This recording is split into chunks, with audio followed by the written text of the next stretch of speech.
Deixa eu te falar, cara. O Tim Lopes, ele teve os olhos perfurados, ele foi colocado dentro de um pneu e botaram fogo nele. Quem mandou cometer esse crime foi o pai do Oruan, que inclusive você foi lá na tua audiência, lá na Câmara do Rio de Janeiro, você deu voz, advogado, a mãe. Eu queria saber se você ia lá, se você foi lá chorar junto com essas pessoas que foram vítimas do crime organizado. Eu posso citar 1 milhão de casos aqui, ou se você só faz isso quando a polícia mata vagabundo faccionado que tava de metralhadora na mata. Vocês acham que o cara que tá roubando, ele tá olhando a Constituição e tá assim, ó, caraca, eu não vou sair pra roubar hoje porque aumentou 4 anos de cadeia. Pra começar, o bandido ele tem medo de aumento de pena, assim. É isso que mostra o estudo do Perry Chiquida com gente que tava com detentos em São Paulo. Os caras falando que se a pena fosse mais alta, eles não teriam cometido depois crime, de ser pego, inclusive, né? Depois de ser pego, inclusive sobre pena de morte, né? Que o Leonel falou aqui. A maior causada que tu contou nesse... O maior caô desse podcast até agora foi isso aí. Pode ir. Tô tentando falar. Eu te dou 10 segundos da minha fala depois. Tô tentando falar aqui que o que o Leonel não conta pra vocês é que, segundo a pesquisa Quest, 87% das pessoas nas favelas apoiaram a mega operação que foi feita no Rio de Janeiro. Isso aí você não fala pras pessoas, tá? E aí depois ele disse aqui, o Oruan não era um bandido. Não, o Oruan era um santo, tá, pessoal? Era um santo que subia em cima do palco e fazia apologia ao Comando Vermelho, que pedia liberdade pro bandido do pai dele, Marcinho VP, líder da organização criminosa, né? E depois aqui também defendeu o Pose do Rodo. E o Pose do Rodo não era. O Pose, ele saiu do crime. Ele tá preso por quê, ô Leonel? Ele tá preso por quê? Porque ele é um criminoso vagabundo e tá preso. Por isso, né? E sobre pena de morte, sabe pra quem existe pena de morte? Pra esse cara aqui, ó. Sabe quem é? Sabe quem é? Quem é esse cara? Sabe quem é? Esse... Eu não sei quem é esse esse aqui cara é o Tim mas Lopes. pode falar. Esse aqui é o Tim Lopes. O Tim Lopes, ele teve os olhos... Pois é, irmão, você não saber quem é o... É que não é engraçado. Calma aí, cara. O que muda uma vírgula do meu argumento, o Arthur? Cara, você porque eu não reconheci a foto do Tim Lopes, cara. Você quer fazer o quê, cara? Você não vai ganhar debate assim. De autoridade, você não reconhece o Tim Lopes. Daqui a pouco você vai ter quantas páginas tem a PEC da Casa do Caralho. As pessoas não leram. Calma, puta que pariu, cara. Olha meus argumentos aí. Bebe uma aguinha, é normal, eu nem tô falando muito, o aí. Renato tá falando, mas é normal o debate com a gente, a galera fica gritando, fica xingando. Cara, não vai por esse caminho. Eu tô falando pra você, não vai dar certo, velho. Vai na boa. Vai na boa. Você não reconheceu o Tim Lopes, você tá cheio de autoridade. Deixa eu te falar. Porque eu conheço a vivência da favela, mano. Deixa eu te falar, cara. O Tim Lopes, ele teve os olhos perfurados, ele foi colocado dentro de um pneu e botaram fogo nele. Quem mandou cometer esse crime foi o pai do Oruan, que inclusive você foi lá na tua audiência, lá na Câmara do Rio de Janeiro, você deu voz, advogado, a mãe, né? Ô, tadinho do... Eu queria saber, cara, se você... No dia 18 de agosto de 2025, a Esther Barroso Santos, ela foi espancada até a morte, né, pelo Bruno Silva Loureiro, né, que era o conhecido como coronel, né, chefe do Muquiço. Eu queria saber se você ia lá, se você foi lá chorar junto com essas pessoas que foram vítimas do crime organizado. Eu posso citar 1 milhão de casos aqui, ou se você só faz isso quando a polícia mata vagabundo faccionado que tava de metralhadora na mata, combatendo a polícia. Você fez do outro lado? Não, né? Você só faz pra esse lado. Então por isso que a minha pergunta é que tu não respondeu, velho.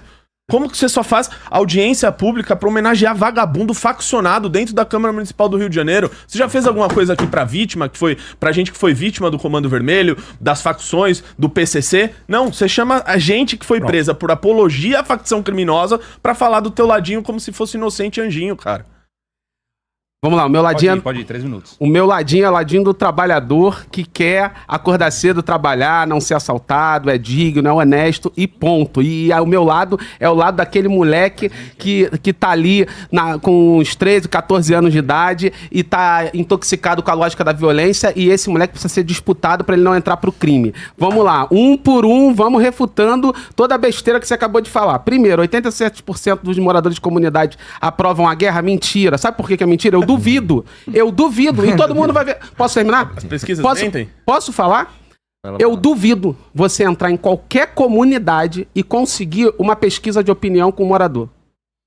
Justamente por causa do crime organizado. Entendi. Então essa a pesquisa Quest você entra aqui. Como eu tô te falando, você não entende nada de favela, meu amigo. É fake você news não entende da Quest. nada de então favela. A Quest falseou. Você não entende... Não, deixa eu só terminar. É meio difícil, é porque ele falou muita coisa. Ele falou muita coisa. Calma aí, cara. Quem é do Rio de Janeiro, independente se é de favela, não sabe. Qual é a chance de um morador de favela chegar lá e falou que aprova ou desaprova?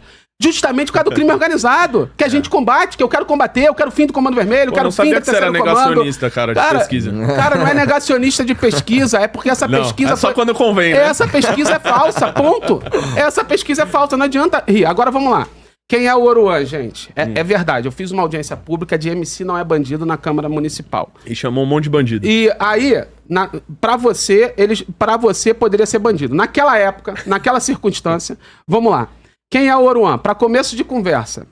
Sabe por que o Oruan não era bandido? Sabe por quê? Porque o Marcinho VP, pai dele, como um líder e um cara inteligente e usa a inteligência pro mal, ele nunca ia querer pro filho dele que ele virasse um criminoso.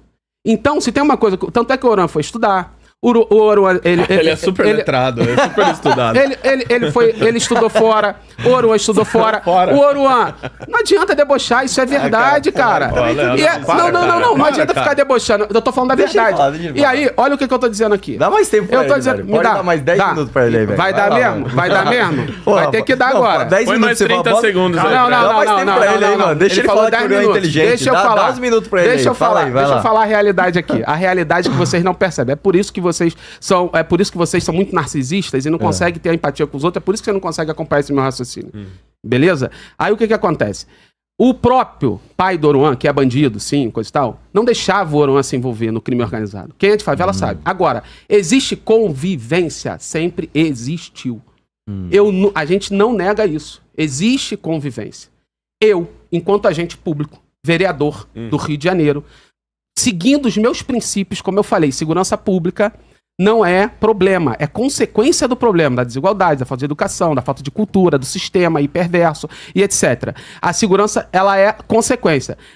Eu, enquanto vereador, estimulo a disputa. Eu queria, naquele momento, disputar esses MCs justamente para que eles não sejam jogados na criminalidade, como fez o próprio sistema perverso com o delegado, imputando provas sem legitimidade para o Oruan, como a questão do Poço do Rodo, eu falo depois. Leonardo. Posso concluir? Pode. Então, e aí o que aconteceu com o Oruan? Hoje, ele pode ser considerado um criminoso? Sim. Ele pode ser considerado um criminoso, porque ele está foragido da justiça, isso é crime. Eu concordo com isso, Só que ele tá muito por conta, a verdade seja dita, que o próprio sistema, que não gosta de preto, não gosta de pobre, tem nojinho, como mamãe falei, tem nojinho do vendedor de batata do Ceasa, tem nojinho dessa galera, tentou empurrar pra ele, imputando provas e etc, o crime pra ele. Assim ele acabou sendo preso uma vez, a primeira vez injustamente, a partir da segunda vez... Aqui, né? Vamos lá, meu. Ele acabou, de fato, virando um criminoso. Para eu entender assim, vamos deixar um pouco esse lado da ideologia de lado e vamos partir um pouco mais para a parte prática. O Renato, ele falou sobre El Salvador, né? Que é um modelo que vocês gostariam de adotar para o Brasil, só que nós não temos presídios para tal, né? Vocês falou para construir presídios, né? Vamos construir presídios, beleza. Só que você também falou, Renato, sobre botar os próprios presos para trabalhar, né? Só que no Brasil, o trabalho forçado ele é proibido. Ele é proibido. Como é que você vai fazer um preso trabalhar de maneira que, se ele não quiser, como é que você vai forçar ele a trabalhar? Essa é a minha pergunta para você. Posso começar? Vai lá. Eu defendo o seguinte, Rafael. 5 minutos. Tá valendo? Vai. Eu defendo o seguinte, Rafael, que no Brasil a gente instaure o que se chama de direito penal do inimigo. E inclusive isso foi feito em El Salvador também. Qual que é essa ideia? Essa é a ideia de um jurista alemão chamado Günther Jacobs, que ele defende basicamente o seguinte, que na sociedade existam dois tipos de direito. Tá? Existe o direito ao cidadão. Ao cidadão você aplica a ele todas as garantias fundamentais de defesa, de processo penal, você garante que ele possa recorrer a um sujeito que não tem ficha criminal, que cometeu um delito, um crime de menor potencial ofensivo, a ele se aplica o direito do cidadão, que é o direito aplicado a todos nós hoje. Agora, ao membro de facção, ao cara que é do PCC, do Comando Vermelho, a ele se aplica o direito penal do inimigo. E a partir desse momento, você tem um julgamento mais rápido, tá? Alguns autores chamam de direito penal de terceira velocidade. O que a gente tem hoje no Brasil é o direito penal de primeira velocidade. Ou seja, seria um direito penal mais rápido, onde você tem um processo de julgamento mais rápido e você faz o acúmulo de penas. Por quê? Eu ouvi isso, inclusive, do ministro da Segurança de El Salvador, Gustavo Vidiatoro. Eu fiz uma entrevista com ele e ele me disse o seguinte: um membro de facção criminosa, ele necessariamente já participa de diversos crimes que são cometidos pela facção criminosa, né? Então, uma facção, ela, no caso de El Salvador, ela pratica compulsoriamente, diariamente, diuturnamente, a extorsão. Lá era a principal atividade do crime organizado. Eles participam de homicídios, eles participam de sequestro do território salvadorenho, do território brasileiro. Enfim, eles estão envoltos numa gama de crimes que, quando você vai fazer um julgamento de um membro da facção, ele necessariamente responde por aqueles crimes da agremiação que ele pertence. E você cria um direito mais rápido de você identificar quem são esses membros de facção criminosa. Lá em El Salvador, o que acontecia? O criminoso de facção, ele fazia tatuagem no rosto. Ele colocava na testa dele Barrio 18, Mara Salvatrucha 13, que são as duas principais organizações criminosas. Aqui no Brasil tem isso também. É vagabundo que desenha palhaço no braço, né? Que é fazendo referência à morte de policial. Tem cara que tatua lágrima, né? Pra cada policial que ele matou, pra cada pessoa que ele matou. Então, tem esse processo de identificação dos membros da facção criminosa, que eles não podem ter os mesmos recursos, os mesmos direitos, o mesmo processo penal que você tem hoje pra uma pessoa que comete um ilícito menor. Então, pra esse cara que é faccionado, pra ele sim, no que nós defendemos, isso está incluído no livro amarelo do Partido Missão, que é um dos poucos partidos no Brasil que tem um programa partidário sério e claro, são mais de 6 fascículos publicados com ideias para o Brasil, e na parte de segurança e de buquilização do Brasil a gente fala, né, sobre esse assunto. Então, no caso de um faccionado, ele seria sim obrigado a trabalhar, tá? Inclusive, Rafael, tem vários presídios têm presos que trabalham sim, né? O presídio de Ribeirão das Neves tem um programa de trabalho que é feito ali com o pessoal de criminosos de menor potencial ofensivo, e eles passam, né, a partir disso, a devolver algo para a sociedade, a entregar algo para as pessoas, uma vez que eles estão nesses presídios, nesses lugares, porque eles cometeram um crime contra a sociedade, contra as pessoas, e eles passam a, de alguma maneira, indenizar. Porque o que a gente vê no direito penal, como tese, é que o direito penal, muita gente fala que a preocupação deveria ser a ressocialização. Eu não acredito nisso. Eu acho que o direito penal, ele deve olhar principalmente para a vítima. As vítimas, hoje ninguém olha para elas, né? O caso do Leonel aqui, pegou aqui um monte de criminoso aqui e colocou lá e colocou lá para falar, como se fossem santinhos na Câmara Municipal do Rio. Pergunta se ele fez um evento lá na Câmara Municipal do Rio que ele chamou vítima de gente do Comando Vermelho. Se ele pegou lá o caso de um monte de cara que morreu nas mãos do crime organizado para falar lá, para pedir justiça. Não tenha dúvida que essas pessoas, elas desejam, né, prisão dura para essas pessoas. Ele não fez isso, né? Então é sempre esse olhar, isso vem por parte da esquerda, de você pensar sempre na ressocialização, né? O preso precisa de cuidado, né? Eu ouvi aqui o Leonel até falar que custa muito caro ter um preso no Brasil. Então vamos diminuir então o valor que a gente gasta com cada preso. Eu topo fazer isso aí. A gente gasta menos, né? Dá uma comida de pior qualidade para eles, joga lá, superlota tudo, né? É isso que você tá defendendo. Se o problema é custo. Então, basicamente te respondendo, Rafael, a implementação do direito penal do inimigo, porque ele passa a fazer a separação clara do que é o criminoso terrorista que domina áreas do território brasileiro e do que é um cidadão que comete um crime de menor potencial ofensivo. Quer mais um minuto pra você comentar a Não, questão? só eu comentar uma coisa rápida, acho que é 30 segundos só. Te dou um minuto. Tá bom, um minutinho, uma coisa rápida aqui, só elogiar a postura do Rafael, né, que fez uma pergunta, esperou ele responder, tá sendo mais educado, e trocar uma ideia com você, vereador, que é o seguinte, cara, você já me chamou aqui, agora, moralista, playboyzinho, almofadinha, narcisista, nojinho de preto e não tá trazendo argumentos, cara. Dá uma aprendida com o Renato, como é que responde. Faltou taradinho Calma, de Kiev. velho, você chega lá, velho. Calma lá. Já chamei taradinho de Kiev, cara, não. fica calmo, você vai conseguir. Você dá uma aprendida com o Renato, como é que responde, com o rapaz como é que pergunta e faz a trap. Parabéns aí pela tua postura. Tá, então, vamos lá. Deixa eu só responder aqui. 3 minutos, pode ir? Então, Renato, você não respondeu a minha pergunta, cara. Porque, vou te dizer por quê. Porque no Brasil é cláusula pétrea, não pode mudar na Constituição você forçar um preso a trabalhar. É proibido no Brasil, tá? E a nossa Constituição não é a de El Salvador, não é a mesma, são diferentes, tá? Não adianta você fazer essa base, e isso é meio que clichê no MBL, né? Vocês têm uma diretriz, né? Um discurso, mas na prática vocês praticam outra coisa, né? Visto agora a questão que estourou com um amigo de vocês, o Guto Zacarias, né? É contra o aborto, mas tentou praticar um aborto na namorada, inclusive ele está sendo denunciado pelo Ministério Público. Mas enfim, eu fiz uma pergunta bem objetiva para você, você não me respondeu, você falou de El Salvador, né? E a questão é o seguinte, No Brasil, Eu cara, não dei a resposta que você queria. eu queria uma resposta baseada na nossa A Constituição. gente vai Você não reformar deu. essa Constituição, é isso. Você deu. Oi? O nosso target é reformar a Constituição. Mas continua lá, vai lá. Sim.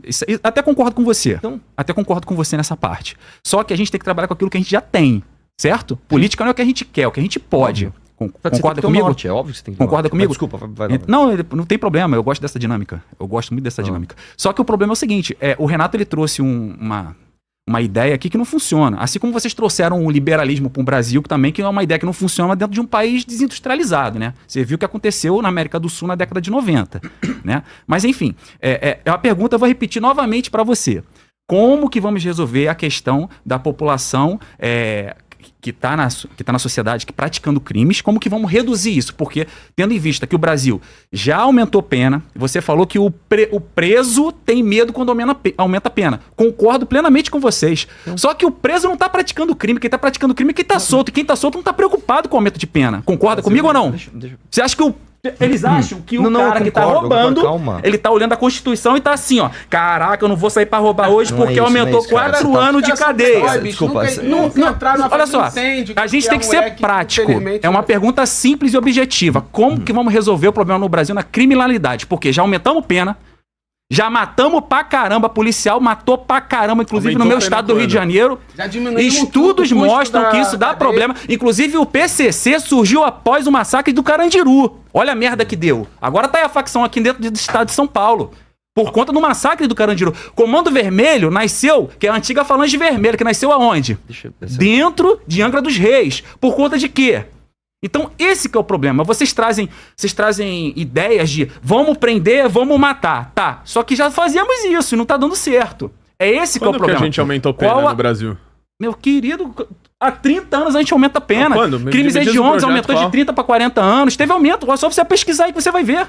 Vários setores aí, inclusive feminicídio tá aumentando. E aumentando feminicídio. Aumenta a lei do feminicídio e aumenta o feminicídio. Então isso não No resolve. governo Lula, hein, Leonel? Isso não resolve. Não, isso não é governo Lula. Isso é Batemos Brasil. recorde Calma aí, de cara, o que o feminicídio. governo Lula Isso é tem a ver Brasil. com Ele que isso, tá cara? criticando aí, pô. Mas isso é Brasil. Tá tirando no aliado. Isso é aí, Brasil. Calma, deixa eu explicar. A Arthur, questão 3 que você minutos, trouxe, tá? ela é uma pergunta coerente, de verdade.